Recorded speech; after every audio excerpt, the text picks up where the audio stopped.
Welcome to the Indigo Podcast, an exploration of human flourishing at work and beyond. I'm Ben Barron of Indigo Anchor and Cleveland State University. And I'm Chris Everett of Indigo Anchor. For more information, please visit us at www.indigopodcast.com.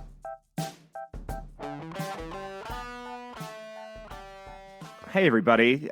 Just want to thank you again for listening and sharing the Indigo podcast. We continue to grow organically from our audience members, which is really humbling and awesome. So awesome. Absolutely. Yeah. So, just again, thank you for all of you, who contact us. If you haven't contacted us and you have something you want to share with us, some idea, a comment, whatever, just go to indigotogether.com/contact and you can easily send us a note right there. And as Chris mentioned, please share our content. Tell your friends about us. That's how we grow, and we're all in this together. So that's how we approach things, and we really want to kind of make this something we do with you. So Ben, today, what are we going to talk about? So today's podcast is Us versus Them, Healing the Management Employee Rift. And so what are some pieces that are going to fit underneath that big title? All right, so we're going to talk about the big rift that can emerge between management and employees. We just see this all the time, so we wanted to address it. And then we're going to talk about how to align those factions and, heal that rift. And then we're going to talk about practical steps to head in the right direction.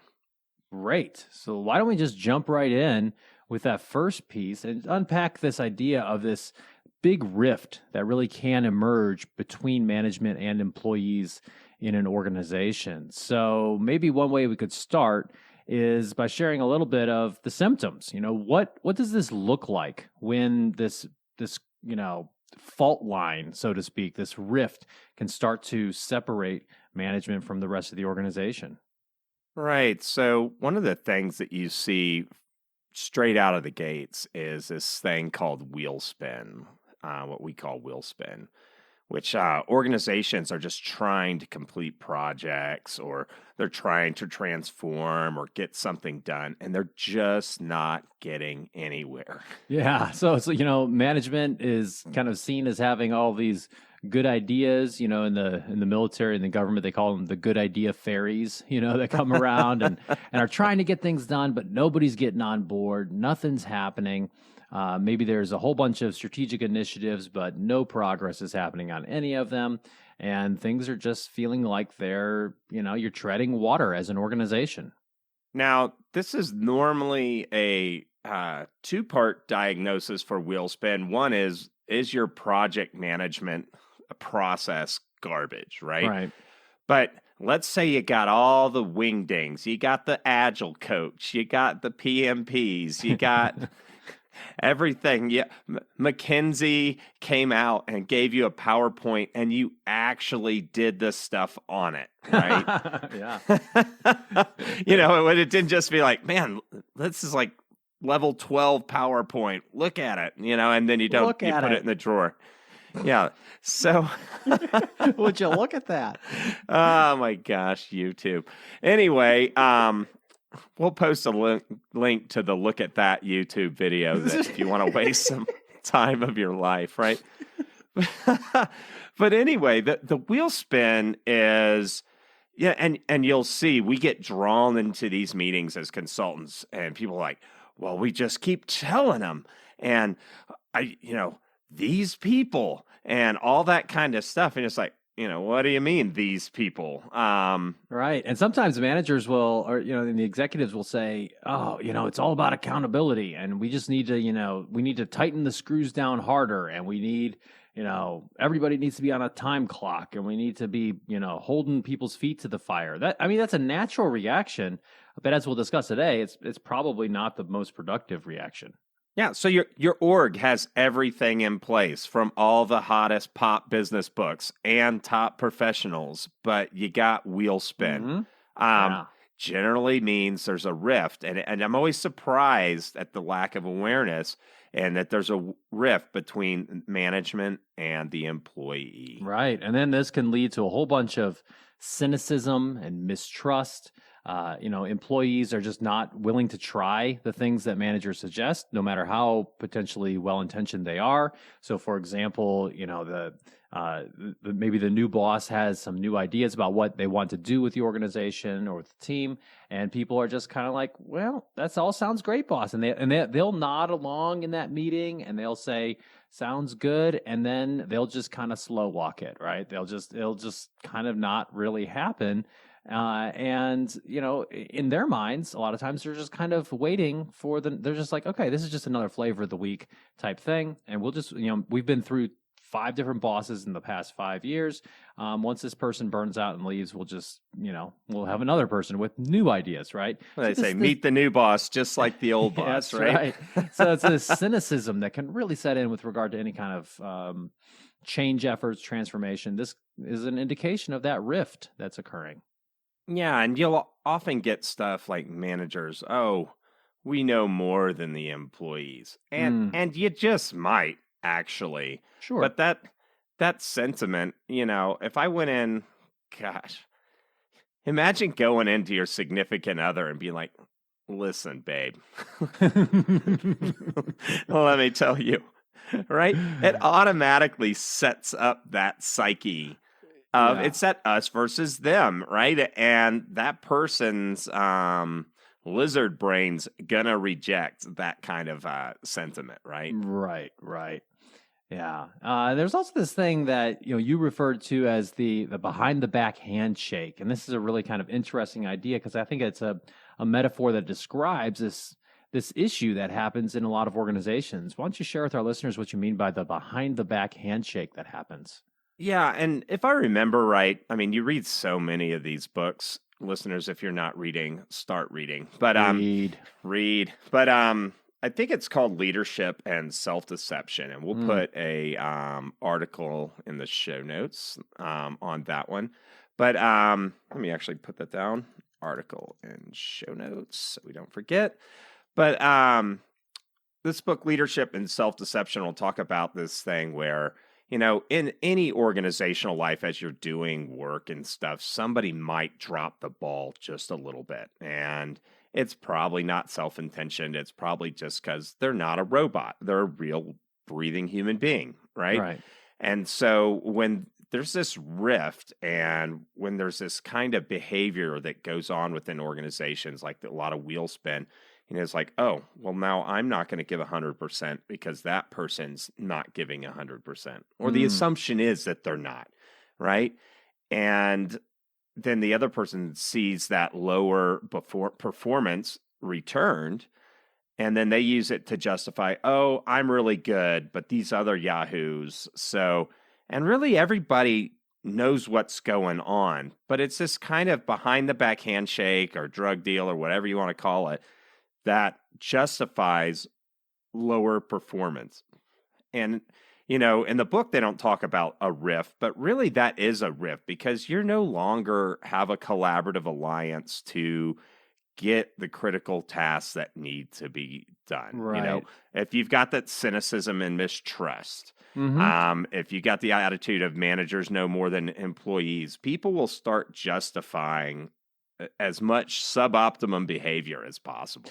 A related idea is this idea that we call in organizational behavior of satisficing, right? So this idea that you have some sort of task, some sort of project, some sort of requirement that you're trying to meet, and you get it done. You want to basically get it done to the minimum level that you need to. So you are sacrificing the actual quality of your outcome, but you are satisfying kind of the lowest bar. So it's kind of this word satisficing, kind of combining satisfying with sacrificing, right? So you're sacrificing the optimal outcome, but you're just kind of getting it done. You're just kind of this is where you got a team sitting together and they come up with they're trying to solve some problem and they can just kind of latch onto the first plausible thing, not really pushing towards the best solution. And so this happens when you start to if you have this rift, this can happen for many reasons, but if you have this rift between management and employees, this starts to occur more and more. Right. And there's no pride in your work, where you turn in something and be like, yeah, that was awesome. Right. that goes out the door. Another one of these things is status. That is, the position in the organization begins to take on existential meaning versus positional. And let me describe what that means. So, the idea of like, hey, I'm an expert in, I don't know, Cisco servers or something, and I love setting them up, configuring them. They're awesome. Or I'm an expert on this piece of manufacturing equipment. I love maintaining it. I keep up with the latest software updates. I don't want to talk to management or do the scheduling or planning, right? That's where status has what I call a positional value. So it's like, Jim likes doing paperwork. I like doing work, right? Jim and I, kids go to the same baseball team type thing, right?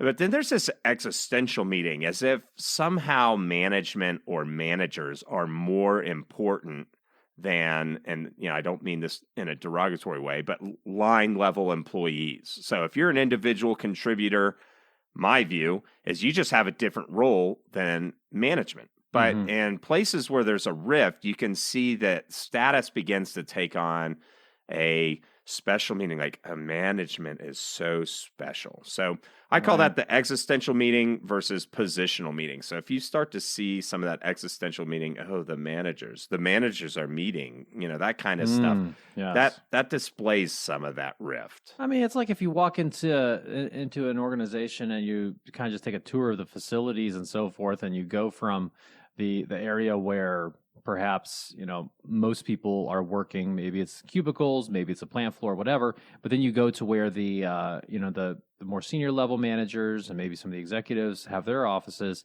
and, the carpet changes quality in a very dramatic way. And it's not just because people have muddy boots or something like that, right? Right. Yeah. And you can always expect that there's going to be perhaps a nicer office for the CEO versus, some manager somewhere. But when it starts to become this cultural attribute and this artifact that is signaling that, kind of shoving it in people's noses that we know more, we are better than, that kind of thing, that can really contribute to and also be a symptom of this rift. So, the kind of the direction of causality here probably is bidirectional, where, this can create the rift and it's also a symptom of the rift. Right.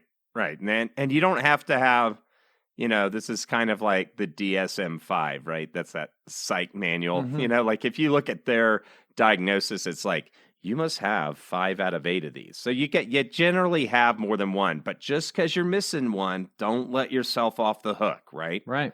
And, another symptom of this could be a pretty obvious one. You could have an actual kind of separation and breakdown between labor and management. So I'm thinking in particular, an actual labor dispute. If you are working in a unionized environment, if you have a bargaining unit in your organization. And I know that this is becoming less common than it used to be, for example, in the 1950s. But there, still about 1/3 of our public sector employees are unionized, and it's still an important part of many organizations.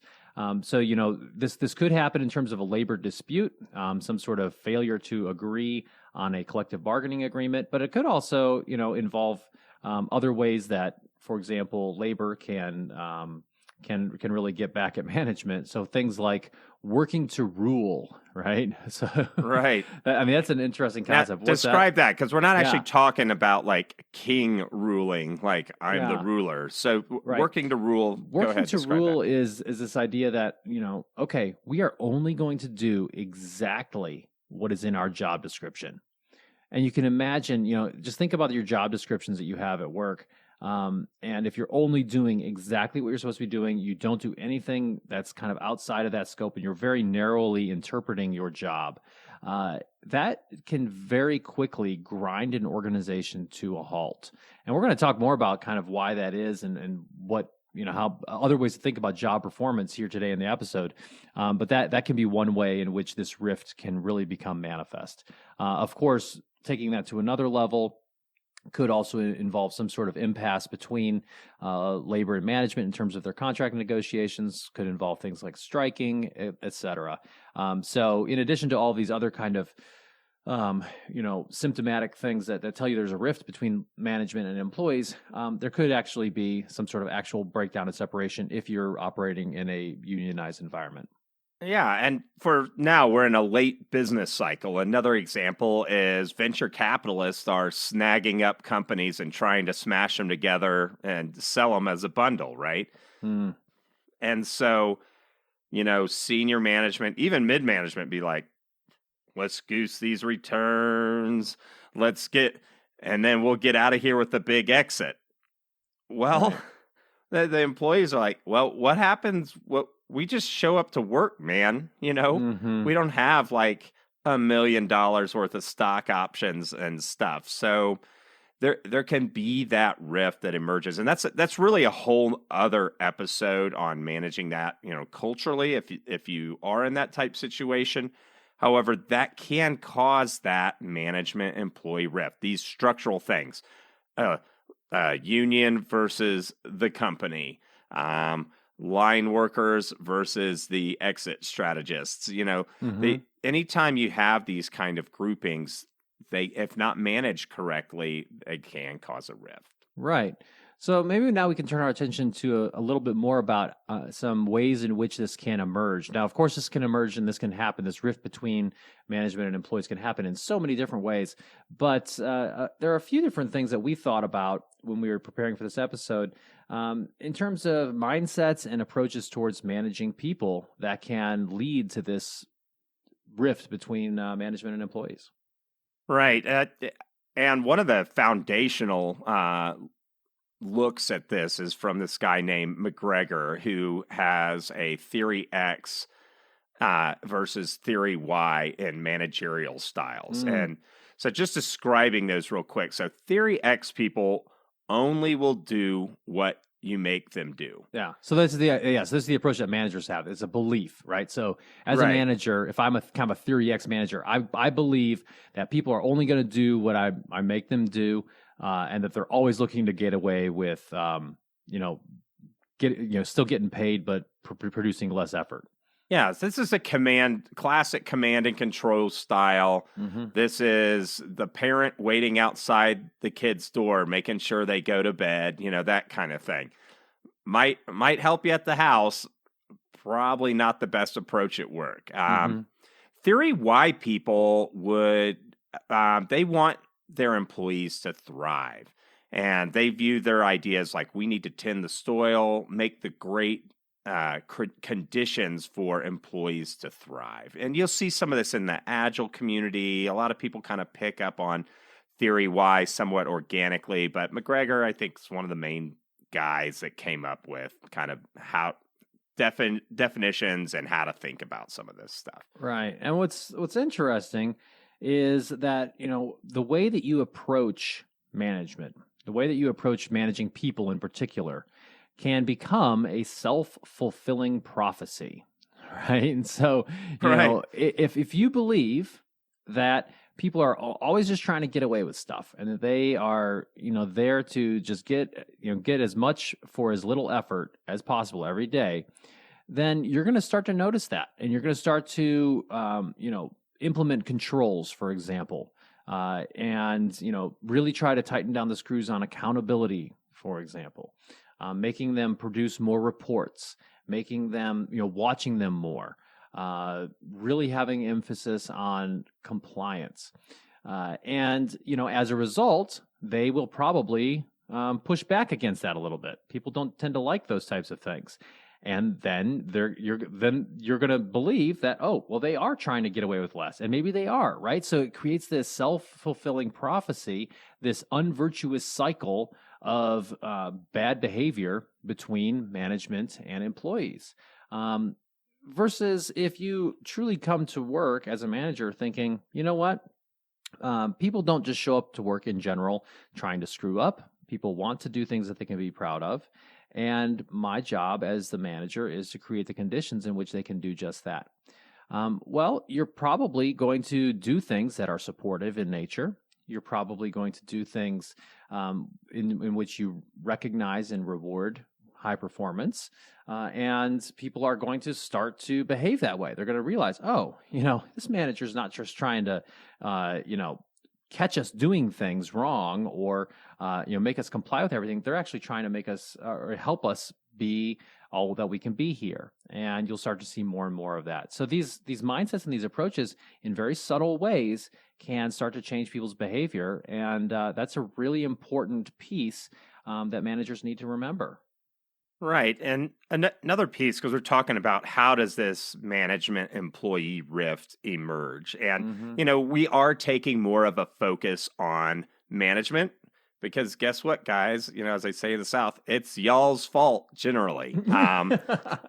One of the things that we should have put in the symptoms are employee focus. What's wrong with our employees that this is going on? I had a senior management team that I was doing some consulting work for a number of years ago. And, they were complaining about a lot of things that were going on in their organization. And, what I really wanted to do was to show up to one of my sessions with them and with a little mirror and say, hey, everybody, I have the solution to all of your problems, and really get their attention, and then pull this little mirror out and just like hold it up in front of all their faces. I didn't do that, but it's so trite, but God, you just fantasize about it sometimes. Yeah, because it really is about your own mindset. You can't directly make people change their behavior.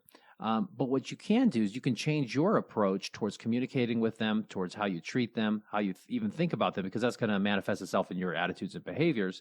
And people will react differently to that. And when they start reacting differently, then they actually start changing. That's really cool. So we'll add that to a symptom at the top. If you're not looking at yourself first, you might have the manager-employee rift. Yeah, might have a rift. Right. Yeah. So going back on to one of the things on how this stuff emerges is there's a focus on tasks and team conflict alone when looking at employees rather than and we'll talk about this a little bit more, broader organizational citizenship behaviors. So when you look at the employee review process, how many widgets did you turn out? Okay, that's fine. It's fine to have task evaluations. Does Bill know how to design software well?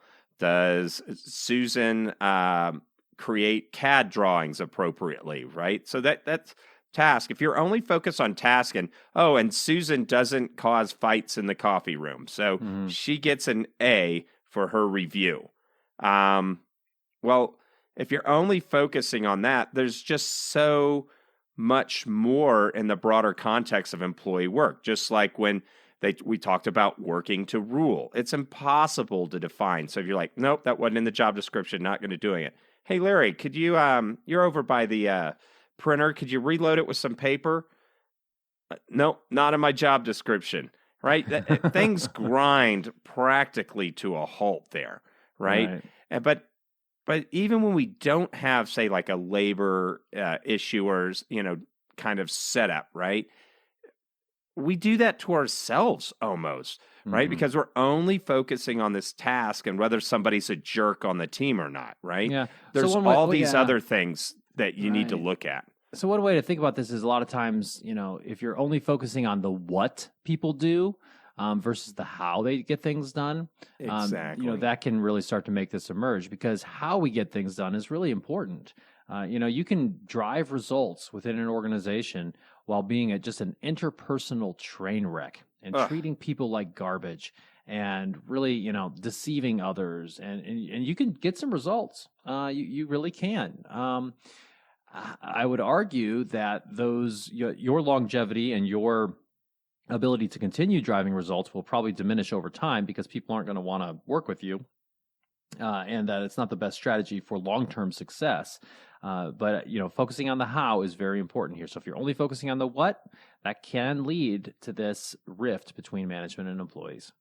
Right. So let's, all these, it's a mindset thing, right? Where it's so much easier to focus on the tangible, right? It is.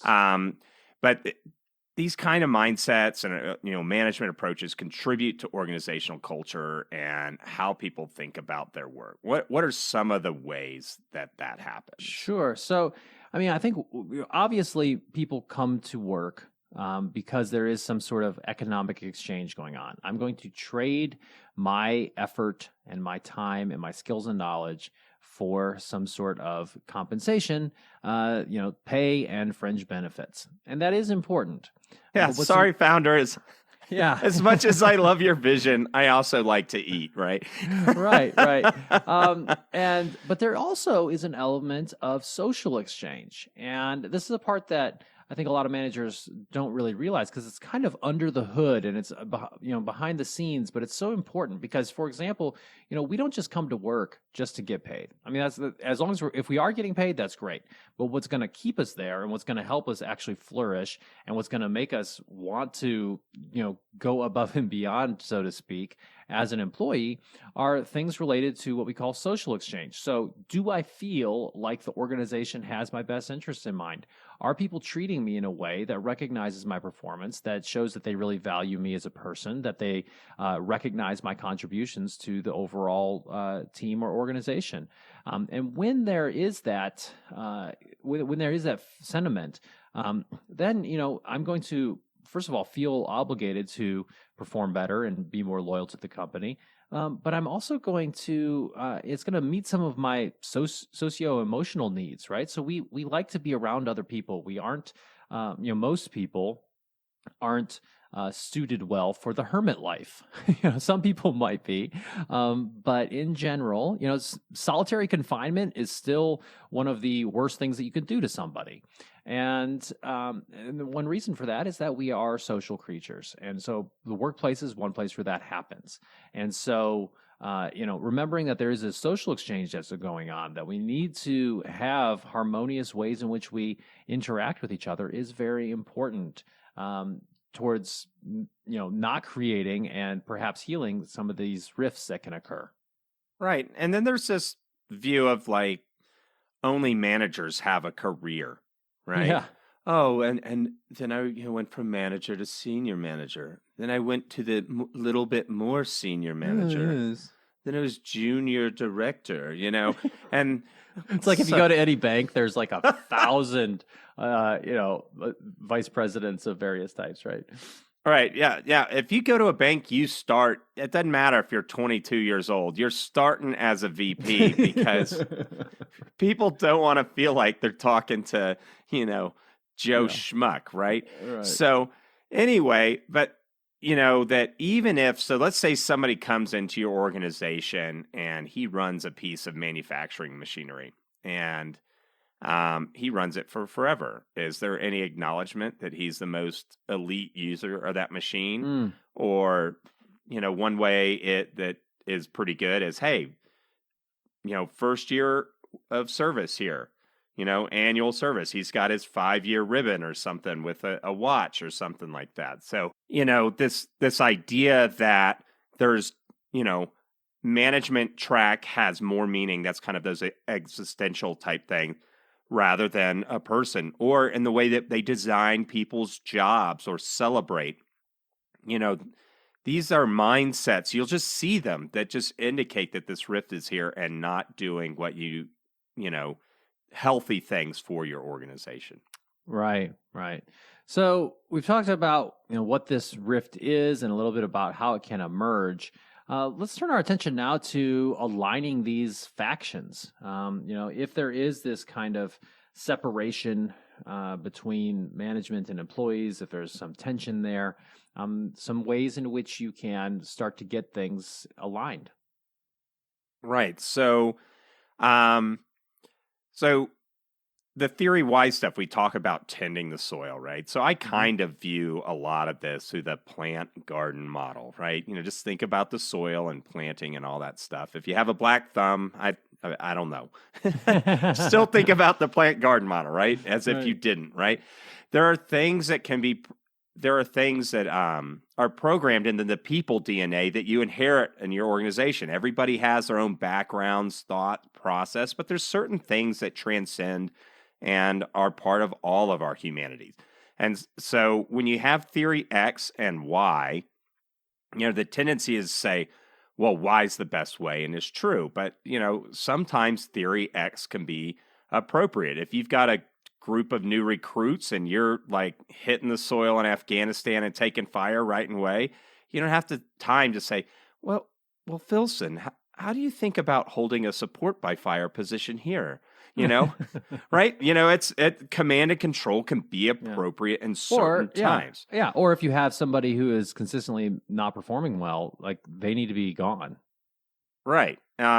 Although lots of times that's on the manager, right? You should be looking at yourself first, right? Yep. So in the vein of theory Y, what if you worked on creating the fertile soil for people to thrive in? And so, Ben, what would some of those things of good soil in an organization look like? Sure. So a lot of this comes back to an area of research actually that's been, that's gone on for many years. And, it's this whole idea of high performance work practices. And these are things that we know just to be best practice in terms of how we manage people. So, for example, having good incentive structures in place with regards to, our pay, our bonus systems, not having it be some sort of black box in which people have no idea how things are determined, having good performance management, both in terms of your formal performance reviews, as well as your ongoing feedback that happens, kind of feedback culture piece. Between supervisors, actually both ways, between, among supervisors and peers and direct reports. A big piece of this is creating a climate or creating the conditions in which fairness and what we call organizational justice are prevalent. That people are treated with dignity and respect, that, different resources are allocated in a way that's fair. And that, when we do allocate resources, that we explain the process that was used to make those decisions so people can understand the why, with regard to our decisions. And then just having great manager training and selection for, to be a leader and a manager, you've got to not just be, good in your individual contributor job and have some technical competence, but you need to have the willingness and some training around things like, how do you do this well? How do you really ensure that people know that they are being cared about as people and that their contributions are being valued? Right. So there's two parts here I want to highlight is you got to have managers who actually care about people's well-being. That's huge. Right? And we always say this, you can't fake that, Nope. right? And so, matter of fact, just having the right heart as a manager covers a multitude of these faux pas. Yeah. Right? And really, that really speaks like big issues of character, I think. Right. Hiring a manager who's stone cold, man, it's just, there's all these, so we talk about these other behaviors that aren't just those task-driven behaviors. These are the soft pieces that go. So that's one. It's like, you got the raw goods of a manager who gives a rip, right? Right. And then two, the organization's just, well, actually, I'm going to divide, there's three things. So given a rip, having a manager that's equipped and trained about this stuff, you're not just born with these kind of knowledge about theory X and theory Y leadership, right? That just doesn't happen. And then the final thing is having a way to evaluate your managers on stuff besides just their team output. Mm-hmm. I see that all the time. Well, Filson delivered all products on time within the quarter. But how about Filson didn't have massive amounts of turnover because he was a giant jerk? Yeah. And companies do this poorly. We have to go in and calibrate this all the time for organizations of, how their managers quarterly, annual reviews and those kinds of things and training work because orgs just don't do it. Right. And so what you can imagine here is imagine that, as an organization, you are creating this special type of environment in which you're only tolerating behavior that's aligned with the culture that you want and need. This would really go beyond, way beyond any kind of simple job description or accomplishing basic tasks of any role, because it's not just about what you do; it's about how you get it done. And this involves what we call in the scholarly literature, which must be pronounced that way. Put on your cardigan when you say this word. Yes, I must must wear my academic robes when I do this. Here in the ivory tower, we call these things organizational citizenship behaviors, and a related idea is what we call contextual performance. And this is a really fascinating idea. And I can remember back when I was a young warthog, just studying industrial and organizational psychology for the first time. It was like this light bulb moment that, hey, there's this whole other set of behavior that really matters at work. And so we're going to unpack a little bit of that, because I think this really goes a long way to speaking to how you can encourage these behaviors, and then that can address this whole idea of this rift between management and employees. And so organizational citizenship behaviors, or OCBs, refer to types of behavior that are not necessarily things that are in a job description, but they contribute to the social, the psychological climate and well-being of the organization, right? These are oftentimes those unspoken attributes of good performance. This is the not being a jerk type stuff. Right. This is all the soft stuff. And this isn't stuff, when somebody sells a company, they'll value the chairs and the buildings and the income. But then they also have this category in accounting called goodwill, right? Mm-hmm. Which is really kind of your people. Yeah, it is. But it's not just your people, because you can always get more. But they have all this institutional knowledge and all that stuff. That's actually not what we're talking about. Well, Mary knows that we can fill out this form this way and get receiving to do this behavior. That's a different type stuff. This is involving the kind of soft behaviors that occur within organizations. So let's go through some of these. Sure. Yeah, we'll go through a couple of these to give some good examples. And this comes from from an article that's fairly old now, but it's still really good, that kind of reviews a lot of this. This was written by Philip Podzikoff and some of his colleagues, and was published in the Journal of Management. We'll put a link to or a citation of this in the show notes. And in this article, it's a review article, so they look at all the research on this topic of organizational citizenship behaviors, and they look at how people have defined this and some different examples of it. And so, not going into too much crazy detail, but we want to give our listeners a taste of what are we talking about when we talk about this. So let's talk through some of these different dimensions. Yeah, so one of the things is, if you actually know this list of material, as a manager, you can say, am I seeing these kinds of behaviors? So I know that we're going in a positive direction with organizational citizenship behaviors, or am I not seeing this behavior, which now we're more transaction and we're more in that rift zone. So altruism. Now, the philosophy majors are probably like, it doesn't exist. It does exist. But look, using this as a label to define some of the behaviors might see can be helpful. So, they talk about it capturing behavior that's directionally and intentionally aimed at helping a specific person in face-to-face situations. That's right. So the big category here is helping behavior, right? So helping behavior, helping each other, things like altruism, things like being polite, courtesy. Let me get that door for you while you bring that heavy thing in. Right. I mean, making peace with each other. There's actually an interesting whole literature, for example, on organizational forgiveness. These really interesting things, right? Helping each other in terms of cheerleading each other. You're not required. It's in no one's job description that you're required to, provide some recognition necessarily to each other in informal ways. But how great is it when one of your peers or someone around you says, "Hey, thank you for that. You're doing a great job. Keep it up." And if that's not, sometimes it's even more genuine if it's not coming from the boss. So that's really a really great thing, and that's this idea of helping behavior. Imagine you're assigned a work buddy to help onboard you by HR. But imagine if 2 or 3 other people were checking in on you and made sure, do you need what you need?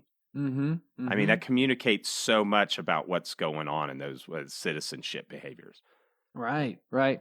Another category is what we call sportsmanship, right? So, being a good sport means, putting up with some of those things that are tough at work without whining about it and creating a bunch of grievances about it, right?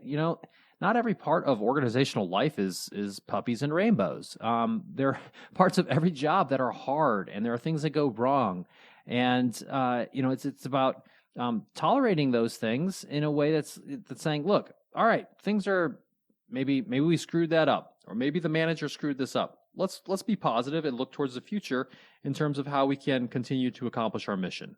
Right. And I see this all the time in managers. So it's like, oh, yeah, these are some great behaviors to have in an org. Guys, do these behaviors. and it doesn't work like that way. Just like you can't say to a watermelon plant, be ready in 1 week. Right. Mm-hmm. Right. Well, and oftentimes, sometimes managers will say, we want people to do these things without realizing that they need to do them too.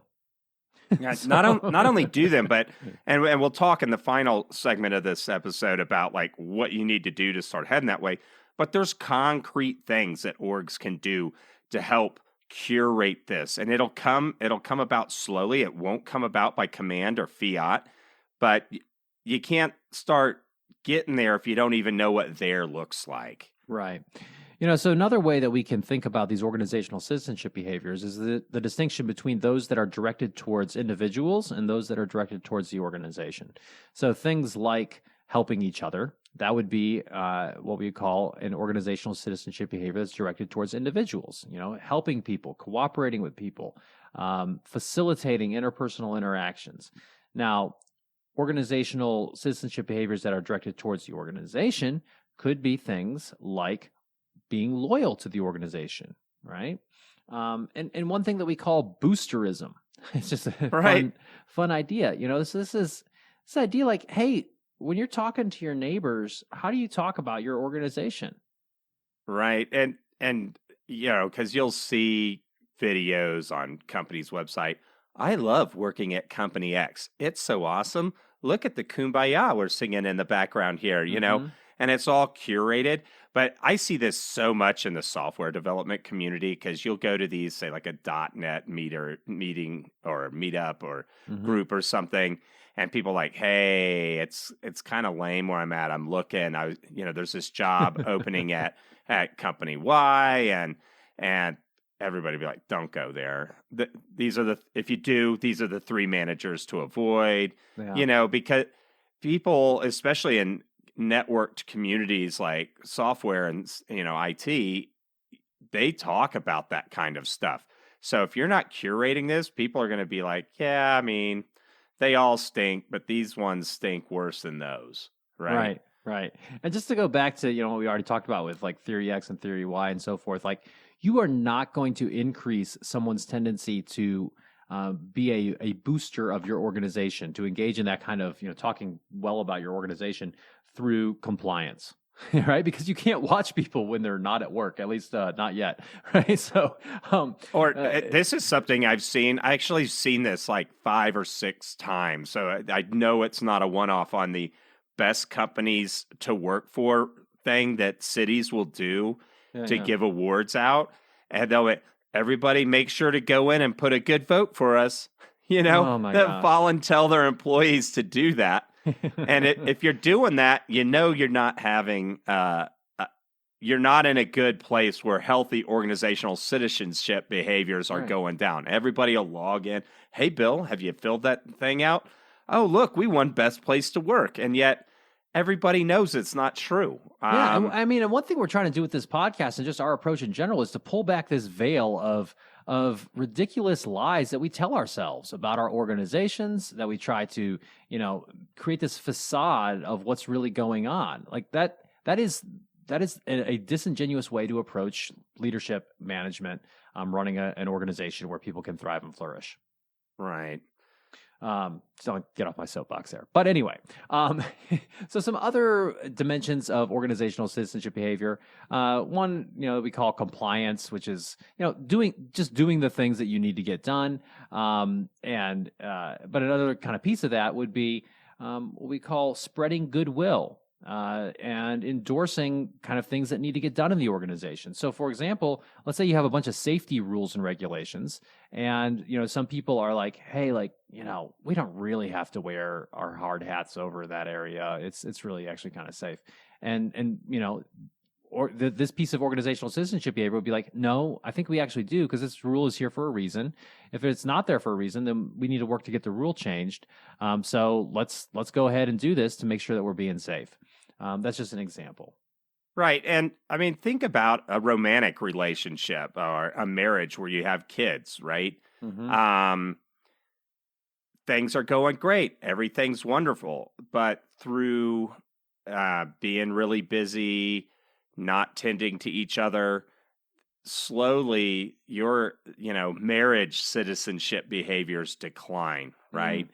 And then it may actually not be toxic to where you're like screaming at each other, all that kind of stuff.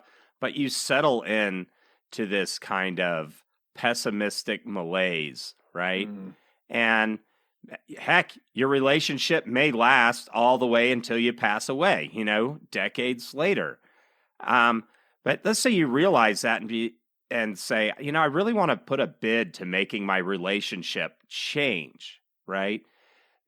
These bids and change of behaviors are going to take time. Mm-hmm. You can't just tell your significant other or spouse, "Hey, let's just start doing better." How long does it take when there hasn't been goodwill? Oh, yeah, right. You say you'll always be home, or you say you'll always be at Billy's games, and you're never there. That you have to start turning it around and showing up, and it's just going to take time. So for those managers that are very Theory X oriented, you can't command these things by fiat, right? So that kind of goodwill, building goodwill within your organization takes a lot of time. Yeah, right. That's well said. So another piece of this organizational citizenship behavior equation is something we call civic virtue. This is, that you're speaking up when you have opinions. It's about actually paying attention to what's going on in terms of, hey, reading your email, staying abreast of what's going on, participating in things. That's all part of this as well. And I think another piece that sometimes is included here is what we call self-development. So people who get involved with their own development, trying to continually make themselves better. So I hope that this has provided for our listeners a more nuanced and more complete description with some examples of these what we're talking about when we talk about organizational citizenship behavior. And if you think about it, it's such an essential part of an organization running well. Right. And so when you talk about, well, what do employees get out of it? Well, a place that's worth working for, with managers that are worth working for. But when you get it wrong, we get these things called counterproductive work behaviors, right? And these are the negative things that you do want. Filson takes, 15-minute smoke breaks every 5 minutes. Right. Right? Filson's on Facebook, 45 minutes out of every hour, and not just like keeping it open on his, desktop, but like actively engaged in political diatribes or whatever, right? Goodness. Yeah. So what this is kind of pointing to is a broader definition of what good performance looks like at work. It's not just there's task performance, which is getting those things done that are part of your job description, those things that transform raw materials into things that the organization produces, right? All of those types of things are important, but it also involves these organizational citizenship behaviors and avoiding these counterproductive work behaviors, things like gossiping and stealing and maybe even sabotage. One related idea to organizational citizenship behavior is this idea of contextual performance. And there's a great definition of this actually in a classic article by two very well-known industrial organizational psychologists, Wally Borman and Stephen Motowidlow. And, they describe it. I'm just going to read this quote because I think it's so good. It talks about this idea of contextual performance. It says, contextual performance does not contribute through the organization's core technical processes, but it does maintain the broader organizational, social, and psychological environment in which the technical core must function. It includes activities that promote the viability of the social and organizational network and enhance the psychological climate in which the technical core is embedded. Activities such as helping and cooperating with others, following organizational rules and procedures even when personally inconvenient, endorsing, supporting, and defending organizational objectives, persisting with extra enthusiasm when necessary to complete own tasks successfully, and volunteering to carry out task activities that are not formally part of the job, end quote. And I think that that's just, a really great way to be thinking about this whole other set of activities that we want everyone to be doing at work, but we can't get there by directing it necessarily, right? Right. And, I'll see the senior levels that want that. Sure. But there's also other insidious things. So if you're at the VP level, you're like, hey, I really want these things. I don't know how to get them, but I'm going to tell people I want them, right? Yeah. But then you're down at that junior manager, junior director level, and they actually don't have a whole big interest unless it's part of their character in curating this, because if you don't have these things, all of a sudden you have to go back to command and control environment, which requires more managers, which means more jobs, which means more opportunity for promotion. So there can be that kind of like junior manager, senior manager rift that shows up. And so that's why it's so important. And we'll talk about how to correlate, actions you can do to get there. Right. Mm-hmm. But, if you're a manager or somebody in management and you see somebody taking that 45-minute smoke break 3 times a day, or you get the logs from IT and they're on social media or crushing candy all day, generally the knee jerk that I see, of course, we only get brought into, organizations that maybe aren't doing the best. Not all the time, but when we're addressing this kind of stuff, hey, I'm watching you. Breaks are only 10 minutes, okay? Hey, listen, you need to log in and log out every time, and I get it. Like sometimes you got to have some of that, but I don't see the reflection to say like, what is going on that this person feels that they need to take 45 minutes out of every hour to walk around the building and check Facebook, right? You just never see that stuff. And what if the conversation were one of, hey, Barry, listen, man, you're on Facebook and taking really long smoke breaks all the day. And hey, I'm not throwing a stone at you, all right? Talk to me about what's going on. Is there something that's blocking your work? What am I doing that's contributing to this kind of behavior? First of all, the person you tell that to is probably going to fall out of their seat onto the floor. Mm-hmm. I never get this kind of thing. But, if people are engaged, now that doesn't mean, I worked at a call center for Dell, and oh my God, when I'm on hour 7, thank you for calling Dell Home Sales and Financing, right? There's certain things that are going to make me want to do anything to check out of that moment and have a hard time being engaged in that kind of repetitive task. Not really a fit for my kind of personality, right? But, so there are those things, but you got to take that moment to just pause and assess and have a quality dialogue, a safe dialogue for that person to talk about what's going on. So, yeah, and that's where some Theory X is somewhat useful. It's not just all Y. As someone who curates that culture and everything, there are bad actors, and you do have to direct action and, have progressive discipline and fire people. But, to that manager-employee rift, you've got to look at yourself, right? Mm-hmm. Mm-hmm. And, in terms of, some of the other research on this, there is a modest negative correlation between organizational citizenship behaviors and counterproductive work behaviors. So, suggesting that these things, when you have more organizational citizenship behaviors, you tend to have fewer counterproductive work behaviors. And so, I think it's helpful for us to think a little bit about some of the ways in which we can move in the right direction, increase the probability of people engaging in these types of behaviors, and healing this rift between managers and employees. So why don't we move on to some practical steps?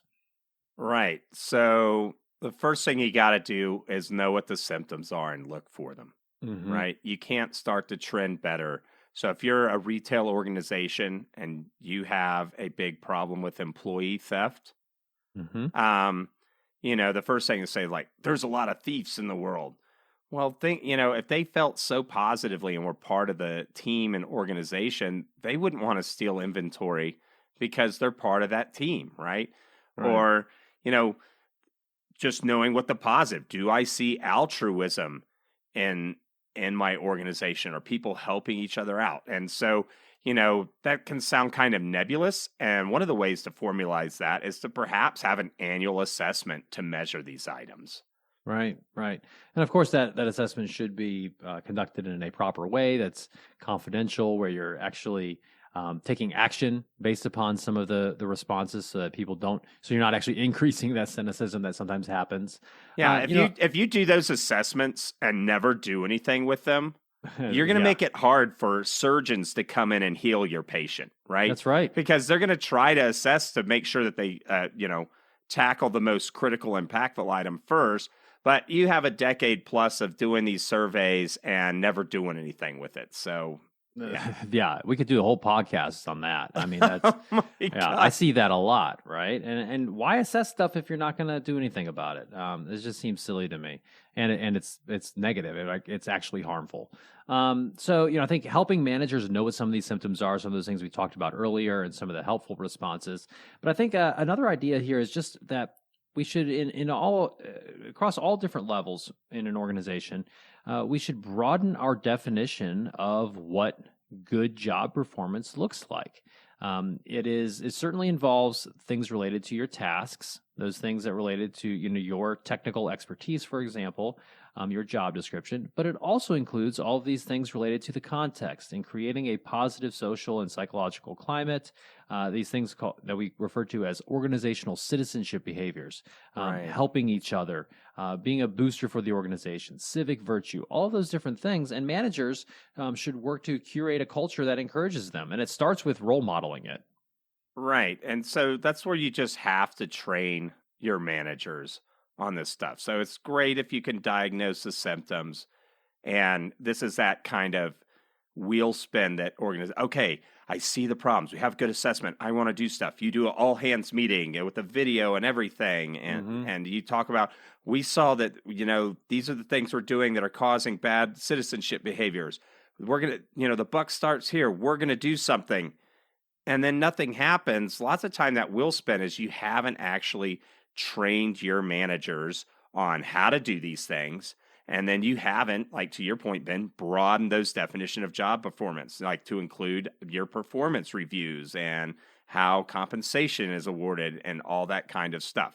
Mm-hmm. Another piece, and I'm always about this, is, okay, maybe you do have good training and all that kind of stuff, leadership and development. But one of the problems with that whole like L&D, leadership and development, is most of that training is preserved for your managers. But imagine training your employees on all this stuff so that everybody within the organization can say, these are bad citizenship behaviors. And empowering the line worker, the individual contributor to throw a yellow card and enlist help. We did a podcast on difficult conversations. So if they're having a difficult conversation with their manager and the line level person said, oh man, hey, I feel this conversation's going sideways. Let's go get the conversations coach out of HR, to help us. Or, hey, these aren't the citizenship behaviors I want to see. Imagine if anybody in your org can throw a yellow card and had people that could come in and help remedy that culture element, remedy that performance element in a way that was beneficial, not just to the organization, but to everybody that works there. Mm-hmm. Right. I think there's also some value in trying to, catch some of the data on the back end. So sometimes we talk about exit interviews, and there's sometimes people will will be very forthright when they're leaving an organization. You got to take that stuff with a grain of salt, but that can be a way in which you start to uncover and peel back the onion layers, so to speak, of what's going on in your organization. So as people are leaving, so do a good job with that and actually try to catalog that information and look for trends and so forth. Another thing is, I think it's just another mindset piece for managers. Don't treat them as your tools for personal success. You can't fake this. If you actually care about them as people and you value what they do, you can't just treat them as stepping stones. And, don't just treat all of this type of information that we're sharing today as ways to suck more effort out of them or ways to psychologically manipulate them, to trick them into helping each other with things and doing things that are not in their job description. That's not what we're talking about here. This is not about manipulation. This is about creating an environment in which people feel engaged and actually can flourish. Right. When I go in and to do agile transformations in organizations and Scrum team builds and stuff, lots of the orgs have read the Scrum book, which the subtitle is, twice the work in half the time. And the managers are like, whoa, yes, finally the magic stone, and and they're thinking, oh my gosh, we're literally going to get twice the work in half the time. But if you get under the hood of those agile things, what gets them that is fixing the culture and the citizenship behaviors and all that kind of stuff. It's not more of this secret process that you can keep your same crappy command and control behavior, right? And that, these employees are going to level me all the way up to VP. If that's your focus, you will miss out on that kind of thing. So, that's just like a pro tip there. If they're looking at the agile stuff and Scrum as just a way to get more out of this, bleed the same rock harder, yeah, you've got that rift there. Right. Another thing that you can do as an organization is to, think about these citizenship behaviors and ways in which you can infuse them into how you are training and holding your managers accountable. So are you evaluating them on these types of things? One way that some organizations kind of package this is through their core competencies. So if you have a good competency model, and with some actual behavioral descriptions of what those competencies look like, what good levels of that look like, what bad levels of that look like, then you can actually evaluate people on it. And that starts to get at not only what they're doing, but how they're getting it done and how they're doing things that are promoting a harmonious environment and not one that is creating this rift between them and the rest of the organization. Right. And so if you're stuck in an organization and you're like, well, we're not doing so good at all these things, right? Right. One of the paths that comes both from, my experience in the military and stuff that I've seen in agile organizations that can kind of change their org shape a little bit as they try to address this is when having an IG or a first sergeant, command sergeant major. What's an IG? Yeah, like inspector general function within. And that's not just about whistleblowing and that kind of stuff. But one of the interesting things in the Army is as an officer, the people, and, I'm kind of counterculture with this. I just view myself as having a different job or role. But to expedite the conversation, use some of this language. So the people I manage, but really it's just my fellow teammates that do different roles. I'm not competing with them for promotion. So if they're a subject matter expert on IT or HR or some aspect of the infantry, they have their own promotion path that is separate from mine. So that means we can be a little bit more collaborative. But lots of times, since the officer kind of has to call the shots at the end because they're legally responsible for something, that can get derailed. But generally what somebody will do is when they think an officer's making a mistake, they'll go to their more senior sergeant or enlisted person and say, hey, here's what's going on. And if that senior person's like, yeah, that's pretty jacked up, right? They'll go to that officer and say, hey, sir, what the heck are you doing? Right. Yeah. They'll So a good, and we do the same thing in the Navy. And so like on a ship, we call them, or at a larger command, we call it a command master chief, or on submarines, they call them a chief of the boat in a unit. So I'm also the commanding officer of a Navy Reserve unit right now. And so I have a senior enlisted leader, and I work with her and with the other kind of second in command officer that I have, what we call an executive officer, as what we call a triad. I mean, we are on many topics. Like, so everything, comes down to me in terms of overall responsibility, but we are, this triad, these three people, we work as a team on a lot of different issues, especially things related to management and how people are doing and that kind of stuff. And you have to build the trust with these types of people so that, I'm fairly confident that if I were screwing something up royally, or even minorly with my interpersonally or some decisions I were making, my senior enlisted leader would come to me and say, "Hey, wrong call there. Like let's talk about how we can fix this." And that's very helpful. And I think there could be some sort of corollary in civilian organizations in which you have somebody who is the kind of the champion of the rest of the people. Sometimes it's a senior level, very experienced person who is a technician on the plant floor. I'm thinking of one of the Scrum agile transformations that you did in an organization where there was this very senior level person, basically this person had been there for like 30 years, knew everything, and you chose that person and groomed that person to be the scrum master of their team. Like that person didn't have any qualms with telling senior leaders, telling the CEO, this is jacked up, this is going well, this isn't. And that's really helpful. And that can start to create a sense of cohesion and just some honesty that can heal this rift between management and employees. Right. And I just want to bring up, I would not always pick that most senior person to be the Scrum person, but there was a cultural shift that needed to go on in that specific organization. So there's so many different ways to skin the cat, so to speak, on this. And one of these things is having cultural champions. So if you had identified certain people within your organization that, hey, and there's a standard of conduct. So yeah, we'll go down this rabbit hole a little bit. So you have these individuals within your org that anybody can go talk to without it necessarily being aired to the rest of the organization. This isn't about whistleblower behavior. This is about the culture isn't positive or my interactions with my manager aren't positive.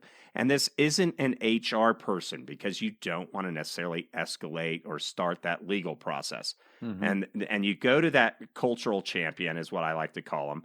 And you say, hey, listen, my manager's doing this, and this doesn't seem to make sense.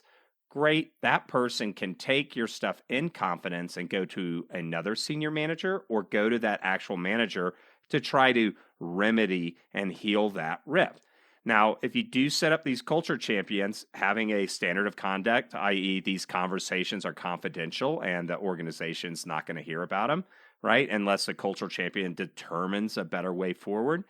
And then you can have a center of excellence for those. So if you've got 20 of those spread throughout your organization, you got to give them training on these theory X, theory Y, difficult conversations, negotiations, project management. Like you'd have a different type of stuff because these are the people that are going to be pruning the weeds out of your soil so that people can thrive and grow. Right. And you can imagine if you orchestrated that program and did it well, and had great people in those positions as culture champions, how that could really create a different type of conversation that's going on in your organization and really starting to create more cohesiveness across all the different levels. Right. And sometimes people make those culture champions as that's before you get into management or before you get into like more the director VP level, you have to have a stint as a cultural champion. And and that doesn't have to be a full-time role. Like maybe you come in and you get trained as a culture champion. You're a culture champion for 3 years and then you move out. And so you can move more people into that kind of cohort. So I think it's just important to kind of come back to this, the topic today, which was us versus them. This is not productive for an organization. Right. The best organizations have a shared sense of purpose and meaning, and they have shared rewards for success. That it's not because that's one great way to make a rift between management and employees is where organizations doing great and the only people getting bonuses are the people at the top, right? So this is very important for the long-term success and health of the organization. So maybe, under this topic of us versus them, healing the management-employee rift, what were the big topics that we talked about today, Chris? All right, so we talked about the big rift that can emerge, and that's the wheel spin and all of that stuff. It can happen just like in a relationship. These don't happen overnight, but they're trends. And when you have that rift, it's a result of a long list of behaviors and organizational norms that are killing you. So then we talked about aligning the factions. Like, how do you start to think about this and align both people's mindsets that, both the employee and management, there's a problem here that we want to fix. What is the language that you're going to use to talk about that? And, so first, the problem takes a long time to happen. Then you got to align the faction. You got to let everybody see the problem clearly. And then we talked about practical steps to head in the right direction if you want to start turning this around.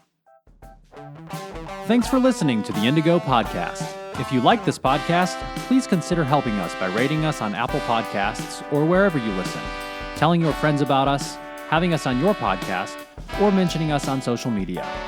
Our website is www.indigopodcast.com, where you can access more information about us and this episode.